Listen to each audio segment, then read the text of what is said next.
Ayy, look, yeah, ayy. I'm in the lab like Dexter, brand new batch he tested. I'm with all the extras, don't try and bitch, I'm pressure. I'm the type to step on steppers, I'm the type to step on steppers. I'm the type to step on steppers, I'm the type to step on steppers. What is going on, everybody? Welcome back to another episode of the New Media Podcast. I'm your host. Yeah, we hope you enjoyed the last episode because, as always, today's going to be an even better episode.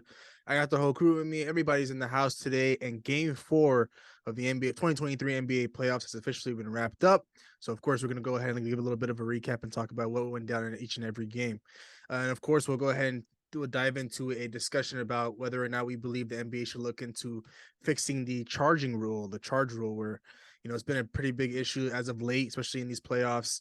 A lot of guys getting hurt due to people just stepping in the way. So we'll get into a little bit of a discussion about that. But of course, before we jump into today's topics, temperature check. How's everybody doing? Man, I'm feeling good. I know y'all seen that Jimmy Butler performance today. Special. Special playoff performance right there, man. But like I just said, man, I'm feeling good. You know what I'm saying? I just watched a beautiful Bron performance. We sitting tight. We sitting good 3-1. We're gonna speak about that game later, though. Hey man, I think I'm ready to crown Jimmy Butler as the greatest playoff riser we've ever witnessed. That performance he put on display today is one like no other, man. But before we jump into that series, the only game 4 that we will not be discussing today is the Brooklyn Nets and 76ers game 4, simply because we talked about it in our last episode. But let's go ahead and jump right into it. We'll talk about the Phoenix Suns and the Los Angeles Clippers. We'll start there. The Suns won this game 112-100. As we all know, no Kawhi Leonard in this one. No Kawhi Leonard in the next game. Let's give a little bit of a recap on what we think about what went down in this game. I mean, again, just another game where Russell Westbrook is just out there proving his value and just trying to prove a point that he still deserves a spot in this league. I mean, a couple of months back, if you had told somebody that Russell Westbrook would be averaging about 30 basically 30 in a playoff series, nobody would have believed you. Or if you would have been putting up these numbers in a playoff series and going up against Kevin Durant and Devin Booker and looking like one of the best players on the floor, I don't think anybody would have believed you. They would have called you crazy. And here we are. Last game for him to put up 37 points on 17 of 29 shooting, and then just the defensive motor that he's been putting out. This guy's just out there competing. And it's just not enough to go up against the two superstars in Kevin Durant and Devin Booker. These guys combined for 61. Kevin Durant shot really well from the field, and he had 11 rebounds and 6 assists. Devin Booker, again, if he's a second option on that team, or if he's the first option, it doesn't matter. He's going to get his points. And this team, they don't have great depth, but when you have those top high-end scorers, you can go toe-to-toe with anybody. And Westbrook tried. He battled and competed in this game, but ultimately it just wasn't enough. Norman Powell kind of struggled in this game after he had that hot game last time. And, in games without your superstars, role players are up and down. It's only just been Westbrook that's been in every single game where he's been showing up, and it's tough to compete in an environment like this, and it's looking like the Suns are probably going to end up closing out this series. Yeah, man. Shout out to Westbrook, man. This guy, even with Kawhi since the first game, he's been phenomenally well. Ever since that 3-19, they won that first game off him getting the second chances and a bunch of rebounds and defensive stops. And then he goes and starts scoring a whole lot of buckets the next 3 games. And it's sad to see them that, they're not with Kawhi and he's carrying the load most of the game. And like Abdi said, the inconsistency from the other role players. One day you have Norman Powell drop 40 and the next day he goes 4 for 15. You have Marcus Morris shooting 3 for 13. So he's not getting no help whatsoever. And it's tough. You're going against a two-headed snake in Devin Booker and KD with a good supporting cast on the starting lineup with Chris Paul and A not doing too bad. But it's tough to go against those two guys and try to outscore them. Those two guys completely, average, not average, but they scored together 60 points that game. Yeah, Westbrook just fighting. He only lost by 12 points. So for me, it's a lot about the inconsistency from the role players on the Clippers. One day you're going to have them show up, the next day you're not. But the two-headed snake in the Phoenix Suns, man, they're playing fantastic this series. Every game, they're playing 40 to 45 minutes. They're on the court almost every minute. That's what it takes for them to win. The depth is not too well. They only got 9 points off the bench. So, right now they're cruising. Game 5's on the way. They're going to probably win that game as well. And they're going to have a couple days rest. So that's all, man. Shout out Westbrook, though, man. There was a lot of talk about Westbrook being this type of player, him not being that player anymore. And he's shown in this playoffs. Yeah, blame your toxic franchise, man. Hey, man, what I said is he just doesn't fit on our team. So whatever they say, I can't control. I can control what I say. Nah, And none else.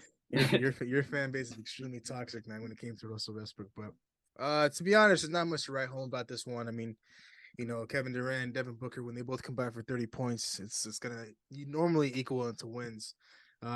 Clippers, Russell Westbrook did all he could. Role players, couldn't come along in this one, but it's kind of what you expect. You don't necessarily expect the role players to kind of, be consistent throughout the entire course of a series. I think they've been perfect the first 3 games, but in game 4 they just weren't able to knock down a lot of shots. One thing I kept seeing over and over was Chris Paul turning up in the fourth quarter of this game. It was good to see him show up and come alive in that fourth quarter. Finish with a better game than he normally does. With like 19 points and 9 assists. But as always, my concerns will always lie on the minutes that they're giving out to these guys. These guys are playing heavy minutes in just round 1 of the NBA playoffs. So it's going to be interesting to see how Monty Williams, tries to manage these guys' minutes going forward. But I highly doubt, it'll come down. But to be honest, I want to move on from this game because there's not much to write home about it. To a question that I posed to you guys about Kawhi Leonard and his status with the Los Angeles Clippers. Should the Clippers move on from Kawhi Leonard? I don't think so. Not yet. I know it has been a repetitive theme with Kawhi Leonard and the Clippers and his injury history, but I feel like at this point, like, you're not going to get a better value at Kawhi Leonard for what he brings to this team in terms of their output. I mean, this team, I don't think is looking to rebuild at all.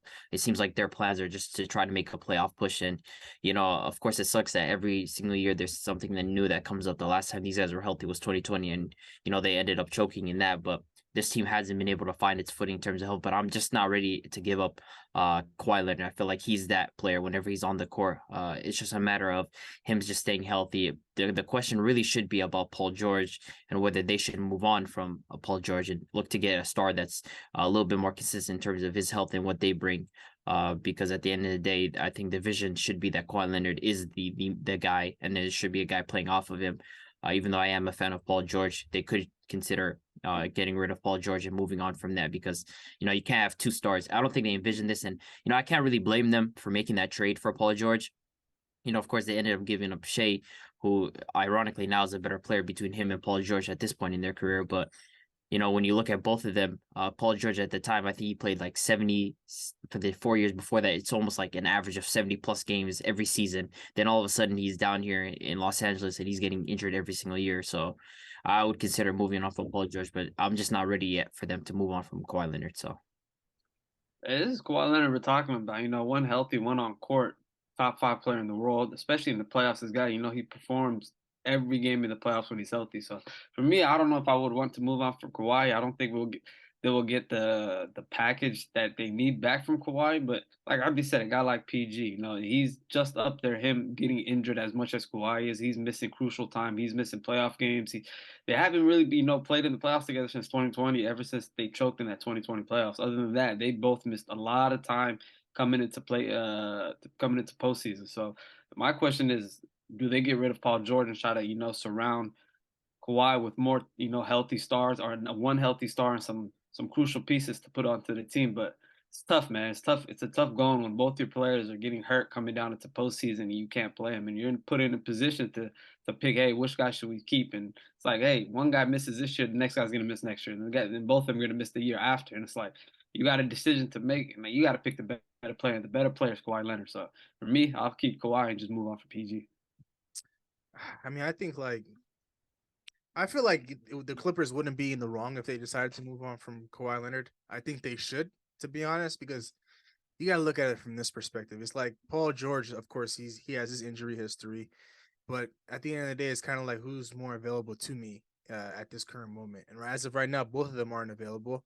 But throughout the regular season, this is what throughout the regular season, the Clippers load managed Kawhi Leonard by not playing him in back-to-backs, sitting him out multiple times out of the week, just to have him come out and be the player that he is for this time, during this time of the year, for the postseason. And after doing all of that, and once it's time for the postseason, he's still not able to go. But you gotta kind of raise the question, like, okay, well, it was a good experiment while it lasted. these guys have been this duo have been together since 2020, and of course it hasn't amounted to anything. And each and every year they're coming into the postseason healthy, and one of them is going out extremely early, or they're probably coming into the postseason and one of them is banged up already and not available to the Clippers. So it's just kind of like, you know, you have the option to get rid of Kawhi or Paul George. I understand you could get rid of either or, but if the Clippers keep going in this direction right now, they're just going to be pretty much stuck in their own tracks because every year there's going to be some sort of injury, whether it's to Paul George, whether it's to Kawhi Leonard, whether it's to one of their main role players. There's at the end of the day, Steve Ballmer, this isn't what he envisioned when he brought both of these stars to Los Angeles. He wanted these guys to come out here and compete for championships, and these guys are over here struggling to consistently make the Western Conference Finals in this Western Conference. So it's just like, I think the best move right now would be for the Clippers to try to get as much as they can for Kawhi Leonard and try to potentially move Paul George as well in the package, simply because it's like, you might as well, if you're going to trade Kawhi Leonard, you might as well just go put all your chips in and try to just move on completely from both of them. Kind of start off with a fresh slate. You are in a city of Los Angeles, so it's like, you can attract superstars as you please. So it's just a matter of just trying to get guys to come to the Clippers and put on your uniform. So I think that's where I kind of stand with this whole thing, because we barely see Kawhi during the regular season, and all of a sudden, come postseason time, he's missing these crucial games, and it's hurting the Clippers more than it's helping them. But with that being said, we'll go ahead and move to the Eastern Conference. We'll go ahead and talk about the Cleveland Cavaliers and the New York Knicks. In Game 4, the New York Knicks were able to win this one 102-93. Pretty similar story to Game 3, where there's not necessarily a lot of help coming out of Cleveland for Donovan Mitchell and Darius Garland, even though Donovan Mitchell had himself a terrible game in this one. But once again, Jalen Brunson stole the show with a 29 piece. So let's talk about it. I think like this team right now, they're facing an issue, and we kind of spoke about this. This is just production outside of the two main guards. I mean, if you're gonna have two bigs that you're playing, one has to be an assertive big that's able to at least provide some level of scoring. And Evan Mobley, he's a fantastic defensive player, but offensively, it just hasn't been there for him. And Jared Allen, if you guys were watching the end of that game, it just felt like everybody was eating inside the paint when Jared Allen was there. It was just no level of rim protection when he was there. It was a disgraceful effort on his part. I just felt like everybody was able to get to the paint on him. And there, when Donovan Mitchell has a bad game, what does it look like for this team? Darius Garland, in the second half, he was much better. He turned up his level of play, but by then, Donovan Mitchell's already struggling. Karis LeVert isn't giving you huge production. Cedi Osman isn't giving you huge production. Evan Mobley, Jared Allen, they're not scorers. Where does this team find its production again?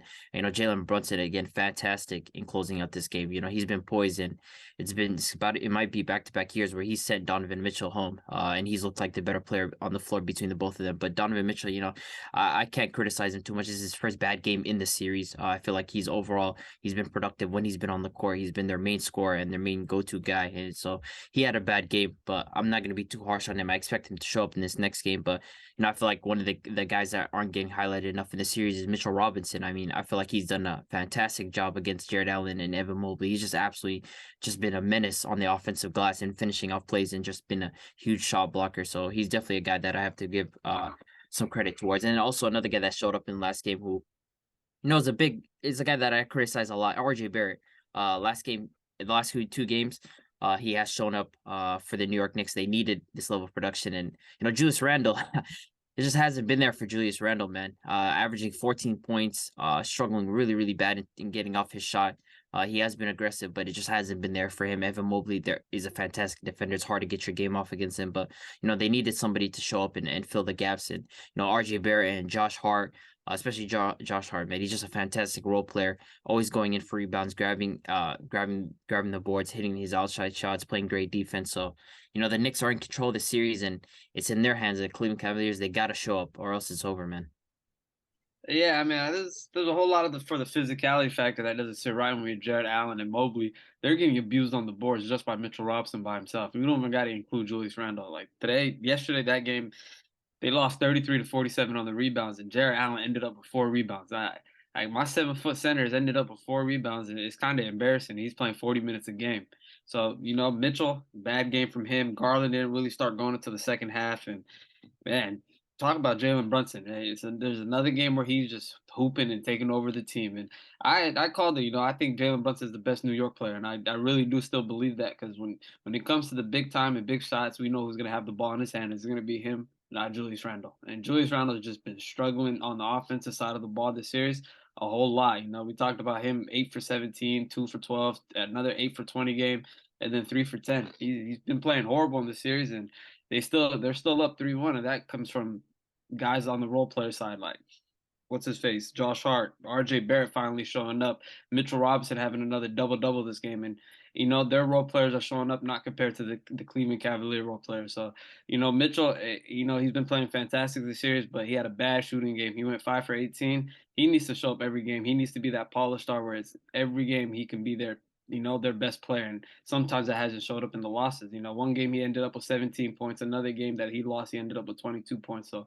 for him not to be consistent as well, it's going to be tough for him. But Evan Mobley, guys like him, guys like Karis LeVert, guys like Cedi Osman, they need to at least 1 or 2 games be consistent and show up for these two guards in the backcourt. But we haven't seen much of that, and I think this series is over, man. It's over. I picked the Cavs in 7, but it looks like they only got 1 game, and the Knicks about to gentlemen sweep him. So we'll see what happens. Yeah, man. New York Knicks, man. What a time to be a New York Knicks fan. To be honest, the way this series is going, I couldn't necessarily picture this at the start of it, but the one thing I want to highlight from this series is simply how great the Knicks have been defensively. This is the 3rd game out of the 4 where the Cleveland Cavaliers have been held under 100 points. And so the only time they scored over 100 points was game 2 where they won. So it's like the Knicks are out here playing amazing defense on these guys. And, Donovan Mitchell's a hell of a player. And so I'm not necessarily going to fault him for this game. Sometimes his shots aren't going to fall. Things just aren't going to go your way. But it's about your supporting cast. How are they able to pick you up? When your shots aren't falling and you're the guy that's on the down. So, and to be honest, when you look at all the guys around him, Garland tried to do his thing. He had a nice little double for himself, but outside of him, nobody else really dominated on the stat sheet and dominated the game when you're watching it. It's like, you have these 2 big men. You have Evan Mobley, you have Jared Allen, but you're not gonna get much scoring with these guys. It's mainly rebounding and defense. So the Cavaliers, what's going on with them? It's just like they just lack bucket getters, and we highlighted this before. So it's like, I predicted the Knicks to win this series. I didn't think it'd be in 5 or 6 games the way it's going right now, but right now the Cavaliers they're just getting boxed up right now. Jalen Brunson's playing amazing. As I've always said, a couple of weeks ago, I had this guy being the best player on the Knicks, and now we're 4 games into this series, and it's being my statement is being proven true. Julius Randle he was aggressive in the first game, and I think he was pretty solid in the game 1 when they stole in Cleveland. But every other game outside of that, he's been pretty much downright terrible. This guy wasn't even on the floor to close out game 4 for these guys. I think Tom Thibodeau went with Obi Toppin to close that game out, and Obi Toppin wasn't bad, but at the end of the day, he was a lot better than what Julius Randle was putting out there. And so, the Julius Randle has to figure this thing out, because at the end of the day, if he's out there on the floor with Jalen Brunson, he's taking away shots from Jalen Brunson, who's been the better player in this series, and arguably might be the best player in this series between both for clubs. So overall, it's a good win for the Knicks. I'm very, very impressed with them with how they've been playing. It just starts on the defensive end. Tom Thibodeau has, put a lot of emphasis on that side of the ball, and he's got these guys locked in. It's good to see RJ Barrett step up and show out. These last couple of games, a lot of people always have a lot to say about RJ when things aren't going so well. All of a sudden, when this guy turns it around, there's crickets everywhere. So overall, role players play better at home, man. So I'm not surprised he showed up. The role players at home. Let's see if he shows up next game. Yeah, he's gonna show up next game. It just sometimes it just takes a couple of games for people to get their feet up from under them and stuff like that, and get accustomed to the playoff atmosphere. And they're sitting here 3-1, but I don't know, man. Do we think the series is over between these two? I do feel like, oddly enough, there's too many 3-1s going on in the playoffs that one of them has to result in a comeback. Like there's like multiple series going on right now where there's a 3-1, and I feel like that's a lot more than usual. And at some point there has to, there's this Hawks and Celtics, right? There's the Grizzlies and Lakers. There's a Heat and Bucks, and then this series, right? So that's, I think, 4 3-1s. I feel like that's a abnormally high amount of 3-1s for a playoff. So, I don't know. Maybe the Cavs can put something together. I'm not totally writing off this series yet. I don't think this series is completely done yet. Because they're gonna have to end up trying to close out the series, and I don't think we've seen the last of the Cavs yet. So I don't know, really man. see. The way the Knicks been playing basketball, man, I think it's done for the Cavs. They look like they just wanted more than them. They on both sides of the ball to me, on the defensive side and offensive side. Even with Julius Randle struggling, they're up 3-1, and Julius Randle's gonna make the all, not all pros list, the All NBA team list. He's gonna be third team, I think, for me. But he's struggling. They're still up 3-1. We haven't seen him have a good game. Just imagine that game 5 he comes in and just starts hooping with Brunson hooping and the role player showing up. I think it's done for the Cavs. It's going to be interesting to see, how the Cavs, respond to this. They're down 3-1 right now. Do I believe that this series is over? I do. But I don't think it'll be over in game 5. I think the Cleveland Cavaliers come out with some sort of aggression and some sort of heart, and the will to win, simply because, their backs are against the wall right now, and, the margin for errors is slim to none. So I think the New York Knicks, they still struggle a little bit in game 5. But at the end of the day, I believe they'll close this series out in 6 games. And, it's going to be interesting to see how it plays out for the Cleveland Cavaliers, because I think Donovan Mitchell will show up. But at the end of the day, it can't just be a one-man show, and it's not going to be a one-man army. And I'm not too confident in the rest of the guys that are rolling with him. So, but with that being said, we'll go ahead and move on from this game, and we'll move into the Western Conference, and we'll talk about the Sacramento Kings and the Golden State Warriors. The Warriors were able to edge this one out, 126-125. Harrison Barnes missed a potential game-winning shot to steal the deal and walk these guys off up 3-1. And now we sit 2-2 between these two teams. A couple of days ago, we were sitting at 2-0 Sacramento. Everybody was, waving their pom-poms out and saying the words, throwing the white flag and stuff like that. But now we sit here 2-2. But the news has come out from this series about De'Aaron Fox and his fractured index finger. And so they're listing him right now as doubtful. But I know the Sacramento Kings are thinking about wrapping up his finger and having him able to go until for that game on Wednesday. So what do we think? What do we think about this last game that we just watched? I mean, it's kind of crazy because I think the Kings are especially really good on the road, but then they're going up against a team that's been phenomenal at home. And as people usually say, I mean, a playoff series doesn't start until you win a road game. And right now both teams haven't been able to take a road game off of each other. Sacramento defended home court. The Warriors defended home court. They got another big game from Steph Curry. He had 32 points, 11 of 22, 50% from the field. He's going to always do his thing, but they did get contributions from Klay Thompson, Jordan Poole. They got some from Andrew Wiggins, and Draymond Green defensively was just absolutely phenomenal. Did a great job. Came right back after being suspended last game, and he did his usual thing defensively. And Kevon Looney, I feel like him and Draymond just suffocate opposing front courts. They did a great job on Sabonis, who's been really struggling to find his footing as the series has gone on. I mean, these guys.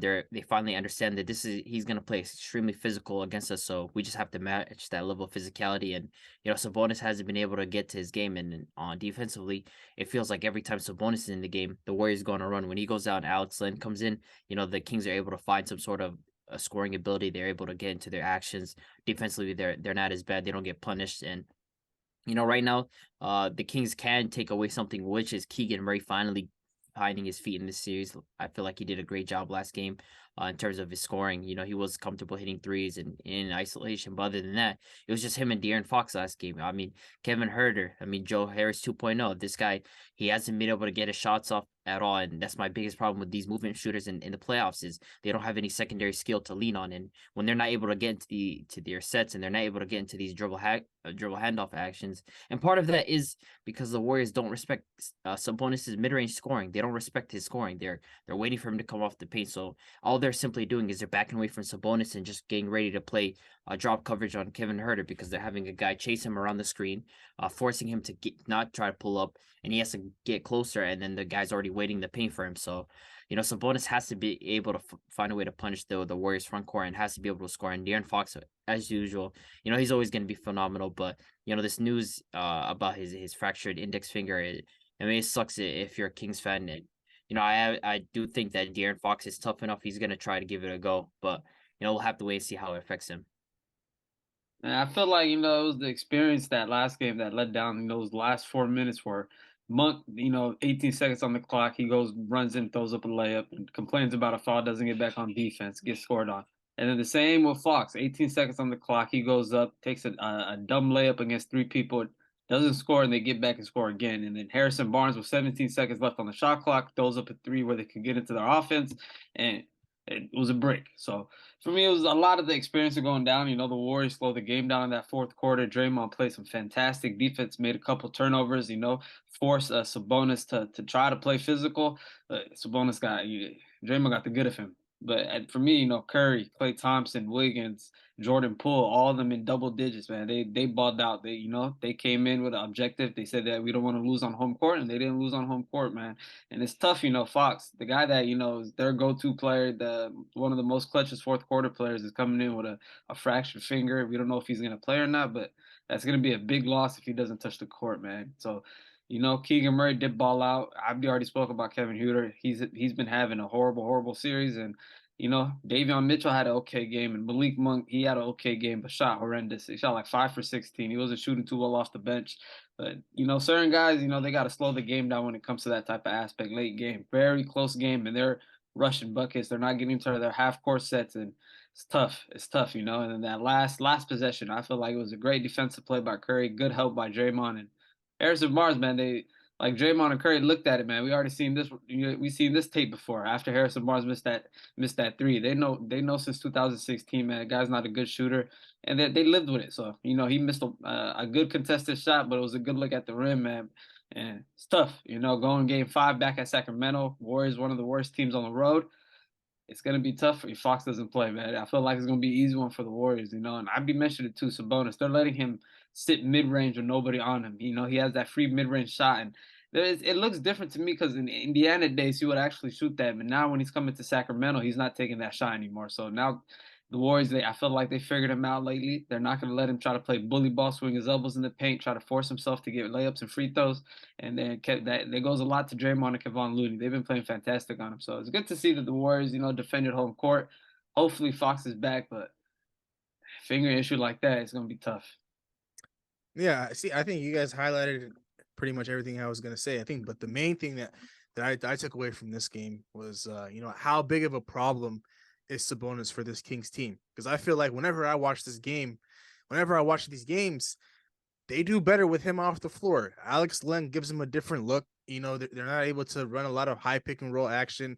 They got some sort of rim protection when he's in the game.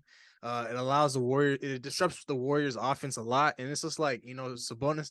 When Sabonis is in there, like that's when like the Warriors' eyes light up. Every player on the court, their eyes light up so extremely bright, simply because they know they can get to whatever they want on the court and they can get to the basket at will. Obviously the Kings try to do a good job at collapsing the paint whenever these guys like Wiggins, Steph, and Jordan Poole drive. But at the end of the day, if you try to collapse, the Warriors got a lot of shooters on around the court, so it's extremely tough on the Kings whenever Sabonis is out there. But to get back to this game overall, this game was a lot more closer than in game 3. I expected it to be this way simply because I knew the Kings weren't just going to go out like that and with the way they did in game 3. But man, De'Aaron Fox, I feel like whenever this guy gets into the lane, it's an automatic floater and it's an automatic bucket. You might as well just start running back. But the Warriors did a good job at containing everybody around him. I think trying to force guys like Malik Monk into taking bad shots and to not let anybody outside of De'Aaron Fox cook them. And I think they did a pretty good job at that. But I think what Abdi highlighted, the great thing that they've been trying to do is limit Sabonis. Sabonis's game doesn't necessarily rely heavily on physicality. It's more on technique and footwork and stuff like that. And obviously you're not going to be able to, out technical, guys like Draymond Green and Kevon Looney. They're just going to hold their ground and play elite defense on them. So he's really struggling to find his footing in this series. But man, I wasn't necessarily, confident, coming out of game 2, like thinking like the series was over, because obviously this Kings offense is extremely hot and Mike Brown's coaching these guys extremely tough. But right now, like you guys mentioned, man, obviously the series doesn't start until one team wins a road game and nobody's won a road game. So it's going to be interesting to see in game 5 obviously the news coming out with De'Aaron Fox sucks. Because with the way this series is going, it was looking like it's gonna go 7. But if he's unable to go, it hurts the Kings' chances heavily. And obviously, you want to be able. The Warriors are probably going to be able to capitalize off that and probably end this series in 6. But for the most part, the series has been extremely entertaining. And I'm hoping that Fox is able to go so we can continue this entertaining series for about 2 to 3 more games. But overall, great performance from the Warriors as they sit at the series tied 2-2. But now we move back to the Eastern Conference. We have the Boston Celtics and the Atlanta Hawks. The Celtics won this game 129 to 121. The Celtics now take a commanding 3-1 lead.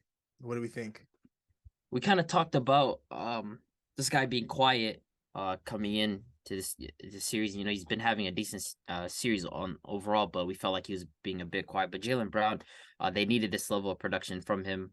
He's been kind of quiet. Derek White to me has been the second best player for the Celtics up until this point, and they got that kind of game from Jaylen Brown, where he was assertive, he was attacking the basket, he was hitting his outside shots. And Jason Tatum, he didn't shoot particularly great, but he was aggressive all night, drawing free throws. And they got production again. Like, this team, they're gonna get balanced scoring from everybody else. They got a huge amount from Marcus Smart, and he had 19 points. And if Marcus Smart and Derek White are combining for 18-19, it's hard to beat that type of team, because you're gonna get production from your 2-star wings. And Robert Williams came in, he had 13 and 15. Al Horford, he had 11 rebounds. This team just had production from everybody. And going to this fourth quarter, Trae Young was struggling, but fourth quarter he had about 21, 22 points. He tried to battle back, but it wasn't enough on this series. DeAndre Hunter had a good overall game, but John Collins, man, it just sucks for this team. They kind of stuck with this guy. He only had 5 points, and it just feels like at this point, Quinn Snyder has to make a choice of just playing Sadiq Bey over him. And Sadiq Bey himself wasn't that great, but at least Sadiq Bey offers some level of shooting that John Collins doesn't. John Collins, I just can't tell you what he does on the court right now for this team. He doesn't do anything particularly great. He doesn't add any value for this team as it is now. DeJounte Murray, we just got word as well that he's suspended for this next game for bumping the referee and getting into his face, and that's just another blow for this team. I do think that they, even if he was playing, that he wouldn't have a chance. They wouldn't even really have a chance for this next game. I feel like they were gonna defend home court at one point. They got their game, but Celtics just have too much firepower for this team to keep up. So Yeah, just we did speak about Jaylen Brown. He finally had the game that we wanted. He dropped a 30 ball. Tatum had 30, and just like I said, it's the role player production. Marcus Smart 19, Derek White 18, Malcolm Brogdon 15, Robert Williams off the bench. He's been fantastic for them, especially on the defensive side and the offensive side of the ball. He dropped another 15, I think. Yeah, 15 and 15 as well. And then if you go back to the Hawk side, you got Trae Young, Hunter, and Murray. They all show up, but there's really nobody else that helped him. Bogdanovich didn't do much off the bench. Sadiq Bey didn't do much off the bench. And this guy, John Collins, I don't know why he gets to play 35 minutes a game. The guy gets 5 points, 2 rebounds, doesn't contribute anything to the defensive side of the ball, and he still plays 35 minutes a game. So, and it's tough. They're going to be missing Murray next game.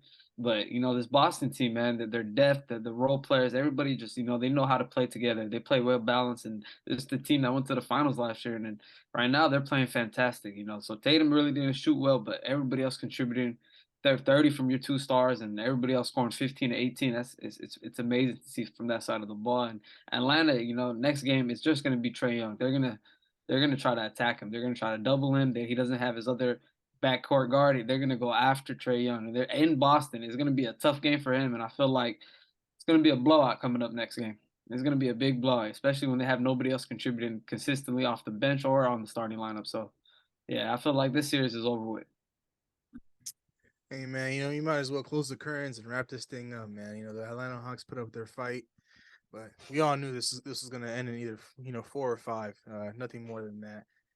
The way this game was going from start to finish, I was able to catch all of it. The Celtics came in with an objective. They were going to be aggressive on offense, and they were just going to literally clamp down on defense. And they were able to sustain every Atlanta Hawks run that was thrown their way. They were able to counter each and every run. Not necessarily give all the control back to the Atlanta Hawks, but so with them being able to stay in control in this game, it allowed guys like Jaylen Brown to do their thing, and Marcus Smart was doing his thing in the second half, especially. and all these guys coming off the bench, Brogdon and Robert Williams doing their thing. But Jason Tatum in the fourth quarter really stepped up. He had some timely buckets, when things were looking like, the Atlanta Hawks were gonna, go on this little run and take the lead. Jason Tatum responded back extremely well. And closed out this game and gave it the Celtics a W here. But if I'm the Atlanta Hawks, man, I need to get more production off my bench, like you guys highlighted. And if I'm training specifically, especially going into this upcoming game, I'm extremely pissed at DeJounte Murray because after what he went through last year with going up against the Miami Heat and getting hounded by all those guys, and then having to get hounded by the Boston Celtics this year, but not as much as he got hounded last year. Now he's basically throwing him out there to the wolves, telling him to come back and lead in the pack, man. Because we all know we all know what the Boston Celtics are going to do to these guys, coming into Game 5 at home. It's like Trae Young's not going to be able to do his thing. He's probably going to shoot maybe like 11 for 27, maybe like 2 for 10 from the 3-point line. He might finish with like 22, 24 points, but it's going to be a 40-point blowout. So it's like, DeJounte Murray, you got to keep her cool in that situation, man. Obviously the referees do dictate some games, and the officiating probably wasn't in your favor in Game 4. But at the end of the day, you can't go out there and do what you did and think you're just gonna get away with it. Now, obviously, Hawk fans are probably gonna retaliate with this one by putting a clip about Jason Tatum where he kind of shoved the ref out of his way. I think it was two completely different situations. Yeah, I didn't think it was like the same. I think Jason Tatum was just trying to get the ref out of the way because the ref thought he was going to go and retaliate to Capella for that hard foul, but he was just trying to get to the free throw line. So DeJounte Murray's got to keep his cool, man. But at the end of the day, we all know that Atlanta Hawks season will be over in a couple of days when the Game 5 is played. But overall, it's a good one for Boston. But let's go ahead and move back to the West Coast. We got the Minnesota Timberwolves and the Denver Nuggets. Obviously, we all know that Timberwolves are coming into this game on the verge of getting swept. With the help from Anthony Edwards, they're able to come out of this game victorious in overtime, 114-108. Yeah. Although they were up 10 points in the fourth quarter, they didn't let this one slip away. Yeah, so I mean, this game was just hilarious towards the end of the fourth quarter. I mean, you had they were in the position where they were up 10 and then are up 11, and the Nuggets just started pouring down threes. They got a three from Jokic and then back-to-back threes from Michael Porter Jr. And then suddenly they're right back into this game. And if you're a Wolves fan, this game was just up and down for you, just from a viewer aspect. And then just as a fan, you were just probably like nervous about what was going on. But Anthony Edwards delivered this team. Third quarter, he had 16 points, and overall, this guy's just been an absolute monster. He's been a nightmare for this Denver defense to handle, just because he's too quick for someone like Aaron Gordon, and he's too big and strong for someone like KCP and Bruce Brown. They just haven't been able to stick him. They don't really have anybody that can really guard up. And it's not even just about the rim protection that the Nuggets possibly lack. It's just they don't have anybody sizable that's able to guard someone like him. And he's just been taking advantage of anybody that was guarding him. But one player that's not getting highlighted enough in this game, in my opinion, outside of Anthony Edwards, was Nickeil Alexander-Walker's defense and offense in that game. I feel like he did an excellent job just targeting Jamal Murray on defense and just chasing him around these ball screens. And he did a great job in not letting him get to his spots. And he shot 8 of 21 in that game. So Jamal Murray wasn't really able to get off his game. And Nickeil Alexander-Walker, he had back-to-back, I think, threes in the corner, which was huge for this team. And, the Timberwolves, man, Karl-Anthony Towns, he's going to do what Karl-Anthony Towns does. But, as long as Anthony Edwards is there, this team's going to have a chance in terms of competing. But, I expect that the Nuggets are going to end up closing out the series. I mean, Jokic had a monster game. They're still unable to contain him. And, if one of these shooters, one of these guys, Jamal Murray, shows up next game alongside Jokic, I feel like this series is going to get wrapped up. But Anthony Edwards, man, that guy's an absolute stud. He's just been balling up this entire series after game 1. Since then, this guy's just been putting on performance after performance. So, it sucks that his co-star and Karl-Anthony Towns just hasn't been there for him. I mean, 17 points, but I mean, was it really effective? I mean, he fouled out the game. Anthony Edwards was able to put away the game for this team. So, you just gotta like what you see from him.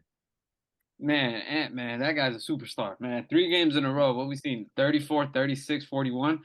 He's been hooping, man. He's been carrying this team. And if we can just get 5% more from Karl-Anthony Towns, this series might be a little different. And this series might be tied 2-2 going back, But at the same time, you can't trust Karl-Anthony Towns at all. This guy has not shown up whatsoever this series. But and carrying this team, man, especially in that late fourth quarter and overtime, making some big shots.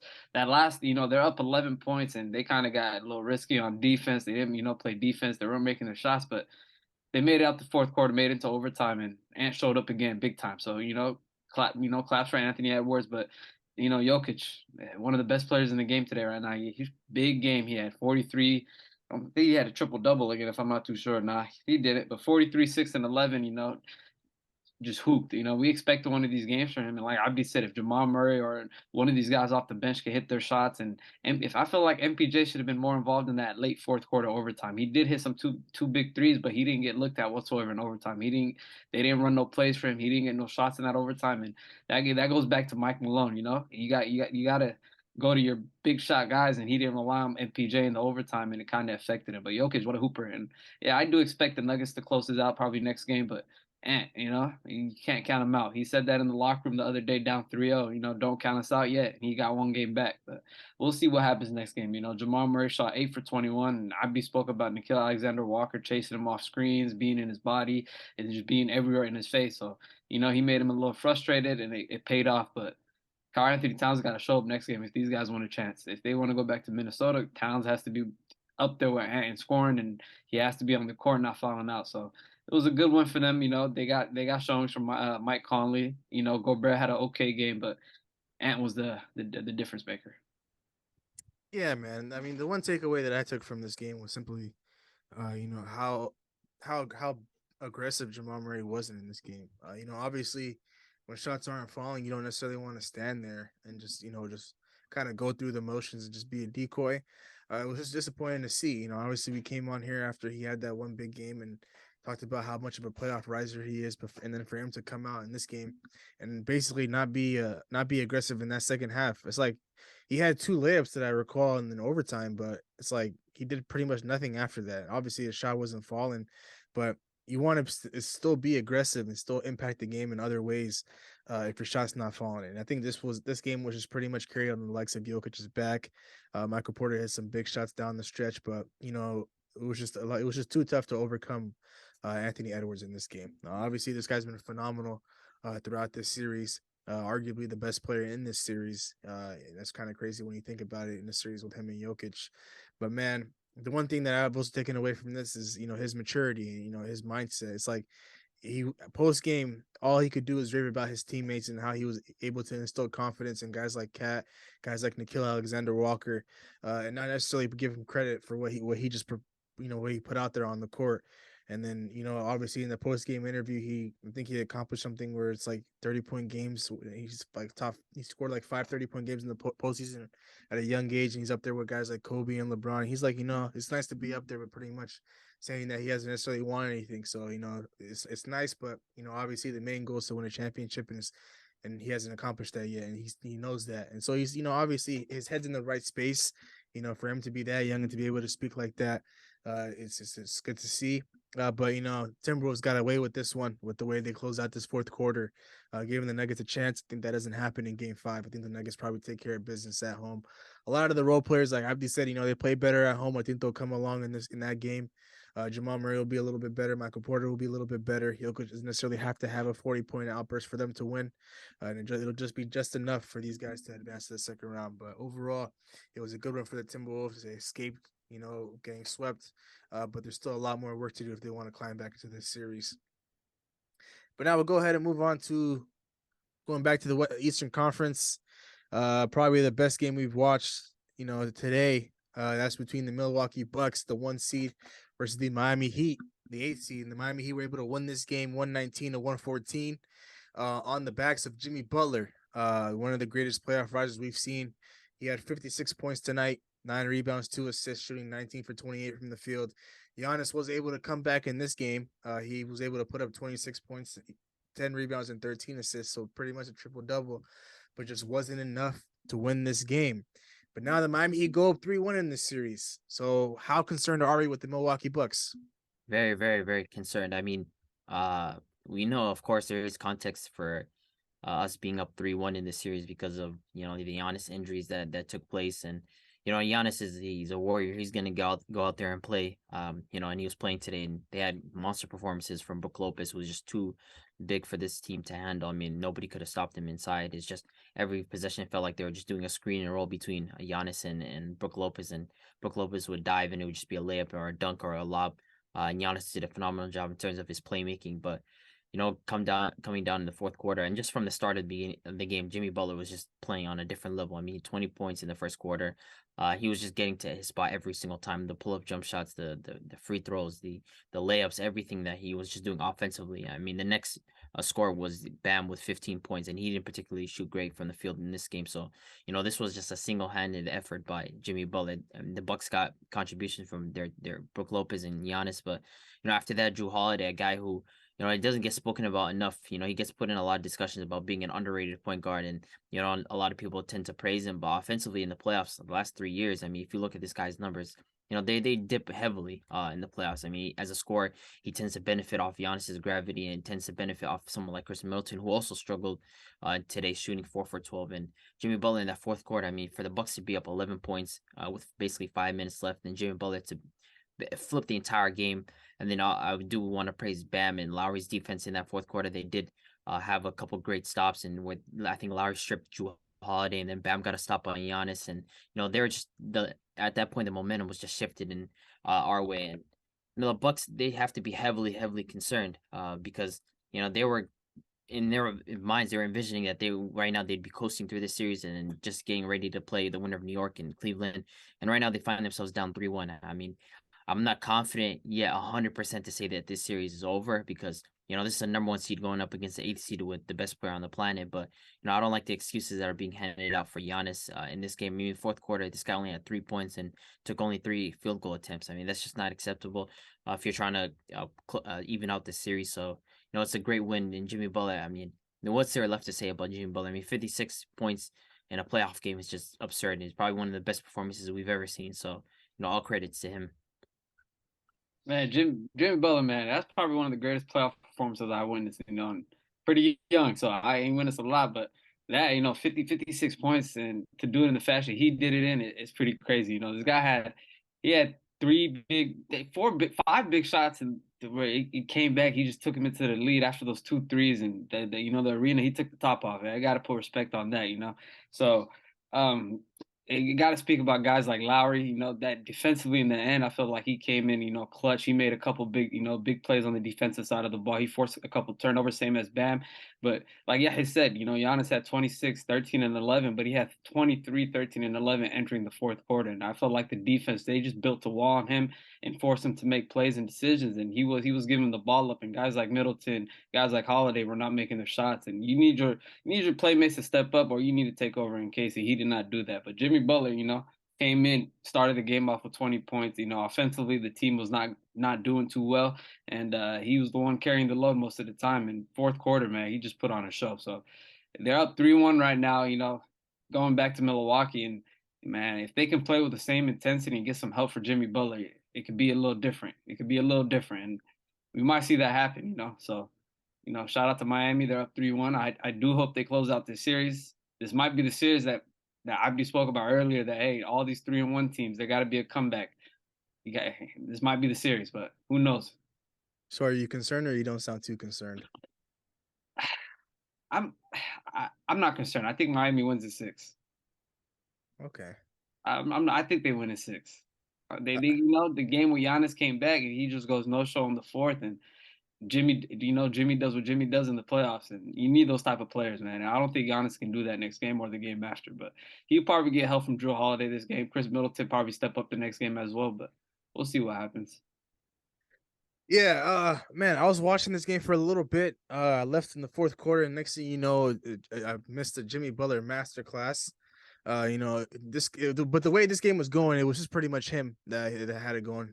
Everybody else wasn't shooting the ball well. He tried to get some contributions from guys like Duncan Robinson and Gabe Vincent and Strus and stuff like that. But at the end of the day, Jimmy Butler, what separates him from the rest of the pack is the fact that come playoff time, this guy's one of the best playoff risers we've ever seen. This is the moments that he lives for. The regular season doesn't mean anything to him. He pretty much the regular season is just him staying in shape and gearing up for the postseason, and allowing him to be healthy for this time of the year. And each and every time that he's out there on the floor in the playoffs, it's like he's putting up these wonderful numbers and willing his team to victory. And so tonight was another game like no other. Dropping this 56 bomb on the Milwaukee Bucks. But man, if I'm a Milwaukee Bucks fan, I'm extremely concerned about this team.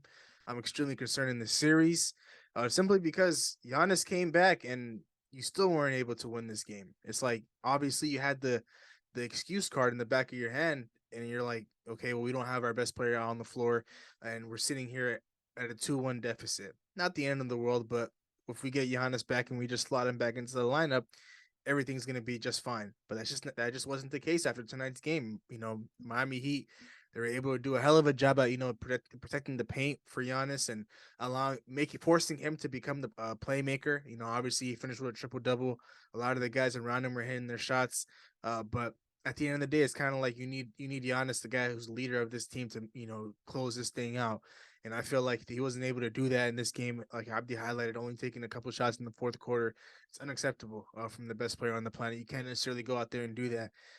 Imagine if guys like LeBron, guys like Steph, KD, and Jokic, Embiid, and they went out there in the fourth quarter and put up a performance like that. How much criticism will they face? Coming into work the next day. And so, the Milwaukee Bucks have a lot of work to do.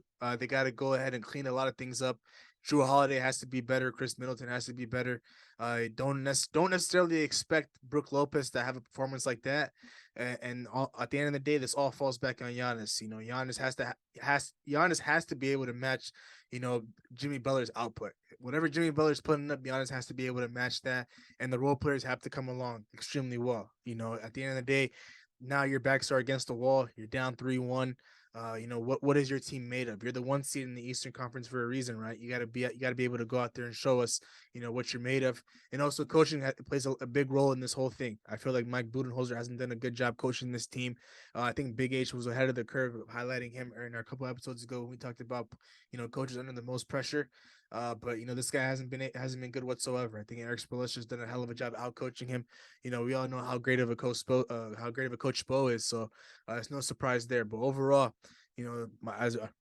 on a scale from 1 to 10, how concerned am I? I'll definitely say about an 8 or 9, because you don't want to be down 3-1 in the first round, because each and every game, each and every possession, each and every minute that goes by, it's very, very crucial. And all the pressure in the world is on the Milwaukee Bucks right now. So overall, great win for the Miami Heat. They sit pretty comfy right now, 3-1. But at the end of the day, I know Jimmy Butler's telling his guys the job's not finished. And so they got to go out there on the road in Milwaukee, try to close it out. And worst comes to worst, they have an opportunity at home in Game 6 to close this thing out. But now we'll go ahead and move on to the last Game 4. And we will go ahead and move back to the Western Conference. And that's between the two teams that we're talking about now, the Los Angeles Lakers and the Memphis Grizzlies. And the last time we talked about these two teams, the Lakers blew these guys out, but Ja Morant had himself a hell of a performance. But this game was a little bit different, but the outcome was still the same. The Lakers were able to win this game 117 to 111 in overtime due to the help of guys like LeBron James and Austin Reeves and a little bit of D'Angelo Russell in that fourth quarter. But now the number 2 seed Memphis Grizzlies are another team that's down 3-1. How concerned are we with the Memphis Grizzlies? I mean, they're definitely concerned. I think everybody is concerned with them being 3-1, but this series was never meant to be a series where they were going to blow out the Lakers. That was never realistic. It's not like the Milwaukee Bucks and the Heat level of concern where it's like you're an overwhelmingly favorite and you're down 3-1 against a team that snuck in from the play-ins, but definitely the Grizzlies would be concerned at this point. I mean, to be honest, there's a lot of noise around this game. You look at the 3-point shooting, both teams were terrible from the 3-point line this entire game. It was just a matter of who can hit the bigger shots. And, coming down into the fourth quarter, Anthony Davis was struggling. LeBron James was having somewhat of a quiet game. He had a little outburst in the first quarter and beginning of the second, but that's really about it. Austin Reeves was kind of the better scorer of everybody for the Lakers throughout this game. And then, you got to give credit to Coach Darwin Ham for trusting in D'Angelo Russell. I mean, he came out there and he hit some huge 3-pointers for this team to get back into it. It felt like, it brought new life into this team when it looked like the Memphis Grizzlies were starting to pull away a bit. And then it got them right back into it. You got you finally got a Desmond Bane game from the Grizzlies, which they desperately needed. But even then, from the 3-point line, he did struggle to hit a couple shots. Towards the end of the game, he was missing shots that you would expect Desmond Bane of all people to hit. And John Morant, he was struggling to finish around the basket. How much of that is attributed to the hand? It felt like after every play where he would land on the ground and he would grip his hand, and he's a warrior. He's not gonna try to bow out and cry and complain about having a bad hand. He's gonna play as much as he can. But the shooting for the Grizzlies and their half court offense just hasn't been there in this series, and that's one of the places where with the not having Steven Adams has really shown up, because this team, they rely heavily on his screening ability, him diving, his offensive rebounding, and with them not being there, Anthony Davis, even when he's having a bad game defensively, he's still good enough where he can affect a lot of what they do. And right now the Grizzlies, they are looking at this team. They're looking at what they have right now, and they're talking about getting rid of Dillon Brooks. He's probably not going to be back here. I do believe he is going to be a free agent, and teams like Houston and other different teams would be interested in the type of player that he is. But right now, this team has to look to fix their half court scoring. I do believe the next game they might have a chance at winning, just because it is going back to them, and they're not going to try to go out sad. And although this series is a 3-1, the Lakers have been the better team. The Grizzlies are not going to be one that are easily foldable. But overall in this series, I mean, John Morant and this team, it's where they're at right now, and what they envisioned for them being is just right now they have a lot to fix for this team. So yeah, John Morant, talking about we good in the West. I'm not worried about nobody in the West. I'm worried about East. I'm worried about Boston. And, him coming into this, now I'm not even going to speak about the game, but after the game, him declining to speak to the media and everything, it just shows you that they're mentally defeated. And to me, they're mentally defeated. Dillon Brooks not declining to show to the media. Guys like Pat Bev and Draymond, regardless of the shit talk they do, even if they get cooked, they're still going to the media. They're still talking to the media, and they're still not worried about it. But Dillon Brooks showed me back-to-back games. I don't want to talk to the media. Ja coming out today saying I'm not going to talk to the media. They're mentally defeated. And man, the defensive adjustments that we made in the fourth quarter to bring us back, big shots by D'Lo. AD, he's been a shell of himself. We only got one good game of him offensively, but defensively, he's been there every moment of the game. He's been a fantastic defensive player. He's averaging about 5 blocks for us these last 4 games. He's been everywhere on the defensive side of the ball, and it's great to see that. But we need a little more from offense. But shout out D'Lo, man. I was complaining about him all day today in the game, man. I'm like, this guy's just a cone on defense. He's missing shots. He's having turnovers. I feel like he gave us a chance. He gave us that spark in that late fourth with those 2 big threes to bring us back. And Goat James. You see what he does. He took over that, late fourth in overtime coming in, and guys like Dillon Brooks couldn't guard him. Guys like Tillman, they couldn't guard him, and he was just going to the basket, getting his buckets, passing the ball to Rue in the corner, hitting big threes for us. And then Austin Reeves, man, fantastic player. He led us in, I think he did lead us in scoring today with 23 or 24 points. Yeah, he's been playing fantastic for us every game. Him, Rui, these role players are showing up when AD's not consistent there on the offensive side of the ball, and that's what I expected them to do. Pick up your star slack. And hopefully next game he comes back and cooks up for us. But to speak about Memphis's offense, Abdi's right. They need a ball. They need a guy that can get a bucket. Regardless of Ja being hurt or not. They need another player to get a bucket, somebody that can create their own shot, somebody that can give them 24, 25 consistently every night, and that's what they're missing. Guys like Jaren Jackson, they're not an offensive force. This is Desmond Bane. I'm pretty sure this is his first good game in the series. He's been shooting horrible, and today he finally showed up, dropped 36, but still from the 3-point line, these guys are shooting horrible. They shot. I'm not too sure. I think they only made 5 or 6 threes in the whole game. I know Desmond had like 3, Kennard had 1, Roddy had like 2. Other than that, nobody else was hitting threes, but they need a bucket getter, and they've been getting abused down in the paint by us. And I'm loving what I'm seeing. Do I think they have a stance? No. Do I think they're gonna win a game in Memphis next? No. We're ending it. Gentlemen sweep 4-1. Mentally defeated. Ja's probably gonna be rolled out the game with the amount of times he's falling to the floor, holding his hand, going for highlight reels. I feel like this guy every time jumping from the free throw line, he thinks he's gonna dunk the ball, but it's going to end bad every single time when he's sitting another player and he's landing on his wrist every possession. That's not good for him. He got to get a little floater in his game. He got to get at the Euro step, try to finish off a layup, but try to make a highlight tape every single possession coming down the court. It's not going to end well. And guys like LeBron coming in, sliding in, picking up charges, he took 3 of them. So to see LeBron doing that at the age of 40, knowing that Ja's going to try to fly from the free throw line, just shows you the IQ. And yeah, so Lake Show. I'm very, very, very happy, for my guys, other than AD on the offensive side of the ball. But everybody's hooping for us. Yeah, it's good that you mentioned, John Morant trying to put everybody on a poster. It's a good segue into what we're going to be talking about next. But let's go ahead and stay on this game for a little bit. I mean, you said it yourself. You got these guys where you want them, and you believe you're going to end it in Memphis. It's not going to come back to Los Angeles, and the only coming back to Los Angeles will be the Lakers. Coming back with the 4-1 win. But to talk about this game, man. This game it just felt like it could have gone either way. Obviously when we watched last game, we watched game 3.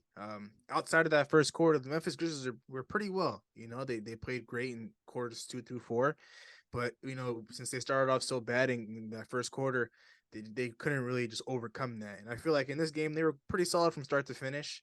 Obviously they didn't get the scoring outburst that they wanted from John Morant that they got in game 3, where he got extremely hot from the 3-point line, but that's what you expect from a guy like John Morant. He can't necessarily space the floor out because he doesn't necessarily have a jumper like that. And obviously, when he gets hot, he gets hot, but it's pretty rare when he gets hot like that, where he's hitting 6 threes in like 10, 12 attempts. But yeah, man, pretty much everything you guys have said, I was already gonna say. It's like but this is nothing new to me though. Like I've always said that the Memphis Grizzlies have had problems in the half court. John Morant's play style doesn't necessarily work well in the playoffs when the game slows down.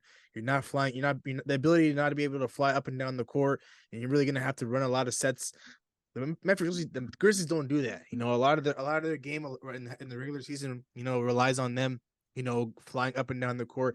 John Morant getting up there and pushing the pace of the game and really forcing other teams to play at their pace. But you're not going to do that with this Lakers team. Lakers have been one of the best defensive teams ever since they made that trade at the deadline, and it's showing each and every game now that we watched, games 1 through 4. Even in that game where John Morant wasn't playing, there were some stretches in that game where they were looking good defensively, but they just couldn't necessarily knock down a couple shots and get some and stuff like that. But you know, Desmond Bain, I'm not calling this a good game. 36 points on 30 shots. Like he taking 30 That was a good shots. game to me. 45% from the field. I mean, 30 he's shots. cooking. He 36 points, 3 for 12 from the 3-point line. So mainly it was just him getting downhill, hitting some mid-range shots and getting to the basket. I mean, all right, it's a decent game in my book, but at the end of the day, you kind of need this to be a collective effort for the Memphis Grizzlies. And I do agree with you, Big Ish. These guys have mentally checked out. And Dylan Brooks, Len, I knew this was gonna happen. That he was gonna let the media and every all the fans get into his ear and stuff like that about him being the villain and stuff like that. Like that's just not who he is, man. Like it was cool in the regular season, but you gotta let that character side of you go in the postseason. This is time where you gotta get serious and you gotta really lock in. You can't necessarily do some stupid stuff to kind of put your team in harm's way. He did that in game 3 by getting ejected today. He was terrible from the field. It's like he's a liability to them more than he is an asset. And I think he's pretty much gone at the end of the season. And I mean, Draymond was right. The dynasties for the Memphis Grizzlies starts when this guy leaves. This guy is pretty much terrible. I can see why now the Memphis Grizzlies tried to make a move for Mikal Bridges, offering those 4 first-round picks because they need a guy that can, help out Ja and help out guys like Desmond Bain and Jaren Jackson. Dylan Brooks is not that guy. And Jaren Jackson, he had that scoring outburst in game 2 and I think in game 1, but pretty much, he's been inconsistent. Great on the defensive side. I'll give him that. He's earned himself the defensive player of the year title, and he's showing it each and every game. But offense, I did agree with you, Abdi, that he does have an offensive game, but it just looks a little funky. But we haven't been really seeing it lately, and I think it's hurting the team right now. And now they say the deficit of 3-1. I'll give them the edge in game 5 simply because they're at home and the role players play better at home. But I wouldn't be surprised if the Lakers came out victorious in that game because I feel like Big H does make a great point. These guys are mentally defeated and they're mentally exhausted. It's not easy going up against this Laker team, man. That got a lot of experience with guys like LeBron and AD that have already been here. They've already won the whole thing, and they can get their guys ready to go. A lot of these guys are pretty young in the postseason, like LeBron highlighted in his post game interview today. But it's his job to worry about the X's and O's and where the guys need to be. And on pretty much every other guy outside of LeBron and AD, all they got to worry about is just being in the right spot and hitting their shots. And all the pressure in the world is on LeBron and AD, and all of his teammates are playing, pressure free. So it's going to be interesting to see how the Grizzlies adjust in Game 5, with them being at home. But honestly, I wouldn't be surprised if this game series closes out in 5. But man, the Lakers, being a 7th seed, barely making the playoffs, through the play-in tournament. Now we're up on the 2 seed. Memphis Grizzlies 3-1. But that pretty much wraps up the game 4 of the East of the West of the NBA playoffs. Let's go ahead and transition to our discussion that Big H a little bit highlighted a little bit in his recap, which is the charge discussion. Throughout this entire season, we've seen players get injured due to the fact that guys are just sliding in above the charge circle a little late. We've seen it with John Morant. He messed up his wrist in this series against the Los Angeles Lakers. We see it with Embiid every time he's going up there for a big dunk. We see it with Giannis all the time. But at the end of the day, these players are putting their bodies at risk due to the fact that these guys are coming in extremely late, or they're just trying to go for a highlight reel for YouTube and stuff like that. So the question that I pose to you guys is, should the NBA look to fix the charge rule? I feel like there's definitely some nuance to this discussion. I mean, like tonight's plays, like with John Morant, trying to dunk on LeBron. I feel like plays like that were game changing. Where if he had just done a Euro step, or if he had just passed it off to Tillman, maybe that would have resulted to something else. And I feel like plays like those where like there's time where a player can definitely see where like LeBron had enough time to see John Morant coming. There's definitely he had enough time to set his feet. So there's no way that John Morant wouldn't have seen LeBron coming. But like the plays like with Kevin Love getting right underneath Giannis when he's up in the air. I mean, like what can the offensive player do in those situations? I understand basketball is a contact sport, it's a dangerous sport, it's meant to be that way. But there's some plays where I just feel like for example, Marcus Smart getting underneath Embiid and he just fell, and Giannis up in the air and and Kevin Love's going right underneath him, or plays like LaMelo Ball getting a charge from Steph Curry and he's in the air. I feel like plays like that are just too dangerous for the NBA and the level of athleticism that we have.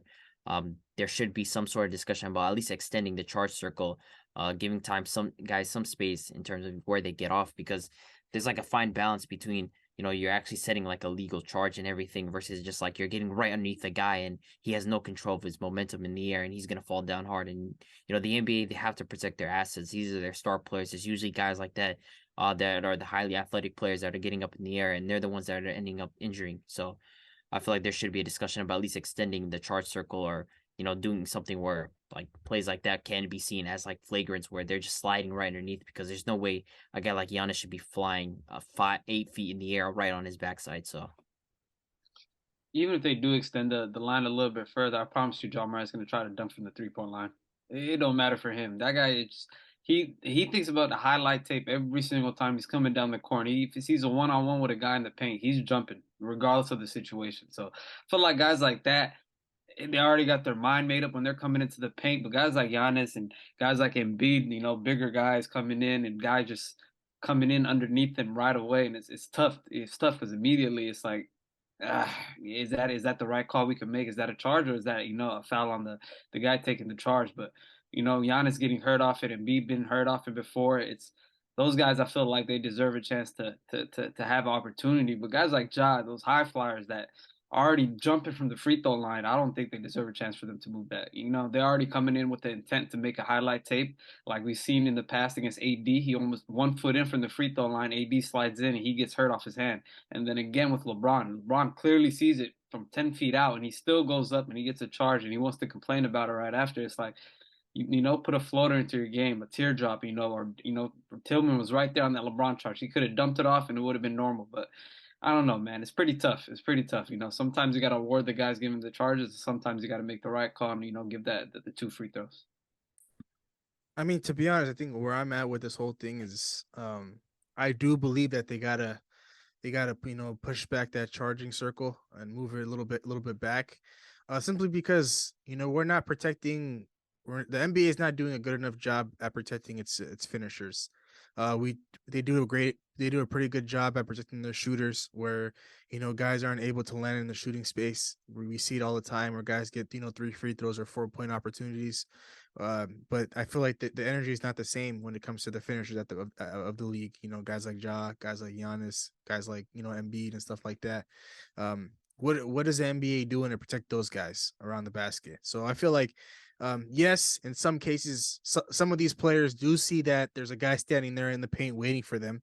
And you might need to put a little bit of finesse in your game instead of just trying to go up there 8 feet up in the air and try to go for a dunk. But some majority of the time, I feel like it's just a lot of these guys are just coming in extremely late, and by the time they see it, they're already 8 feet up in the air, so they can't necessarily do anything besides just try to finish the basket, and obviously hope that they fall in a perfect fashion where they're not necessarily injuring themselves. So it's just like they got to protect their body from the contact that they're gonna get from the floor, and hope that the referee awards them 2 free throws. But I think the NBA does need to do a better job at protecting these guys, because obviously the athleticism in this league is different in comparison to what it was back in the day. And if you're going to protect the shooters, I do believe you do have to protect the finishers of the league. So overall, I do think that they need to push a little bit back, give these guys a little bit of space and security. That way, obviously you want to go through a season where a lot of your star players are go injury free and don't necessarily have to get injured on those type of plays. And so I think that would be a great help for this league. But that pretty much wraps up today's episode. Any final words before we sign off here, fellas? Man, I can't wait. If this was the first round, I can't wait for that next round. It'll be crazy. Let's see who closes out what. Lake Show, baby, man. I'm trying to see the Warriors next round. I'm really trying to see the Warriors next round. I want some smoke. We ain't dodging no smoke. Hey man, be careful what you wish for now. We got a game left. We got to close this series out first, but Lake Show, baby, we here. You're thinking a little too far ahead, but we got an interesting week ahead of us. We got some playoff basketball. We got the NFL draft coming up in a couple of days. I'm looking forward to that. But of course, we'll be right here to talk about it all when it all happens. So with that being said, we'll go ahead and close this episode out here. Thank you so much for tuning in to today's episode. We really appreciate your love and support. We'd really appreciate it if you like, comment, and subscribe to our YouTube channel at New Media Podcast. And for those of you that are watching us on YouTube, all of our social media handles will be at the end of this video.